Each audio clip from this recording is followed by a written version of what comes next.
நேயர்களுக்கு அன்பு வணக்கம். வந்துட்டாயா புரட்சி தலைவன் வந்துட்டாயா அப்படின்னு சொல்லி வடிவேலு ஒரு காமெடியில் சொல்லுவார்கள். அது மாதிரி ஒரு சம்பவம் நடந்தது.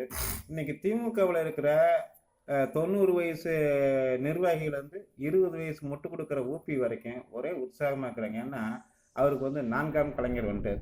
யார் நான்காம் கலைஞர்னு நினைக்கிறீங்களா? நம்ம இன்பநிதி ஐயா தான். முன்னாள் முதல்வர் கருணாநிதி அவர்கள் உயிரோடு இருக்கிற வரைக்கும் தன்னுடைய மகன் ஸ்டாலின் அவருடைய உண்மையான தகுதியை அறிந்தவர் அவர். அதனால அவரை முதலமைச்சராக ஆக்கவே ஆக்கலை. ஆனால் பாருங்க, இப்போ உதயநிதி ஸ்டாலின் துணை முதல்வர். ஆனால் இதுக்கு முன்னாடி உதயநிதி அவர்களை பேட்டி கேட்குறப்ப கூட அவர் சொன்னார், அரசியல்வாதியுடைய குடும்பத்தில் பிறந்தோம் அப்படிங்கிறதுனாலேயே அரசியல்வாதி ஆகணும் அப்படின்னு அவசியம் இல்லை அப்படின்னாரு. அதே போலத்தான் எங்கள் குடும்பத்தில் யாருமே அரசியல்வாதி ஆக மாட்டேன்னு சொல்லி மு.க. ஸ்டாலின் அவர்களும் சொன்னாங்க. ஆனால் இதுக்கு எல்லாமே அந்த கட்சியில் இருக்கிற உடன்பிறப்புகளும் ஆமாம் எங்கள் தலைவர் சொல்றதுதான் கொடுத்துட்டு இருந்தாங்க. ஆனால் பாருங்க, எம்எல்ஏ ஆனார். அப்பவும் அதுக்கு எம்எல்ஏ தான் ஆகிக்கிறாருன்னு சொல்லி முட்டு கொடுத்தாங்க இந்த உடன்பிறப்புகள்.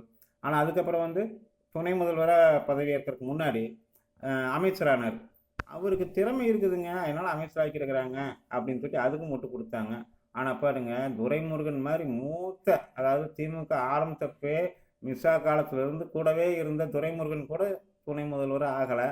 இப்போ உதயநிதி துணை முதல்வராக்குனாங்க. அதுக்கும் அங்கே இருக்கிற 90 வயசு மூத்த உடன்பிறப்புலேருந்து 20 வயசு விவரம் தெரியாத உடன்பிறப்பு வரைக்கும் எல்லாம் முட்டு கொடுத்தாங்க. அது அவங்க தலையெழுத்து அப்படின்னு சொல்லி எதிர்கட்சியிலேருந்து எல்லாமே கிண்டல் பண்ணாங்க. சங்கிகள் போட்டு சமூக வலைதளத்தை வச்சு செஞ்சாங்க. ஆனால் அதை பற்றியெல்லாம் அவங்களுக்கெல்லாம் சூடு சொரணம் இருக்குதுன்னு நமக்கு ஒரு டவுட்டாக இருக்குது. பாருங்க, இப்போ ஜல்லிக்கட்டு போட்டியில் 4ஆம் கலைஞர், அதாங்க முதல் கலைஞர் மு.க. ஸ்டாலின், 2ஆம் கலைஞர் உதயநிதி ஸ்டாலின், 3ஆம் கலைஞர் முத்துவேல் கருணாநிதி, மு.க. ஸ்டாலின், உதயநிதி, இன்பா ஐயா அப்படின்னு சொல்லி நாளைக்கு போஸ்ட் அடிப்பாங்க. எல்லாம் இதெல்லாம் பார்த்து தான் ஆகணுங்கிற நம்ம தலையெழுத்து. ஆனால் பாருங்கள், இத்தனைக்கு மேலே கூட 2026 நாங்கள் 200 சீட்டு ஜெயிப்போன்னு சொல்கிறாங்க. சரி, 200 சீட்டு ஜெயித்தாங்கன்னா அடுத்த துணை முதல்வர் யார்? இன்பநிதி ஐயா தான். இதெல்லாம் வெக்கமான சூடு சொரணை இருந்தால் இவங்களாம் யோசிப்பாங்க. மக்கள் யோசிக்க மாட்டாங்களான்னு போக போக தெரியும். நன்றி, வணக்கம்.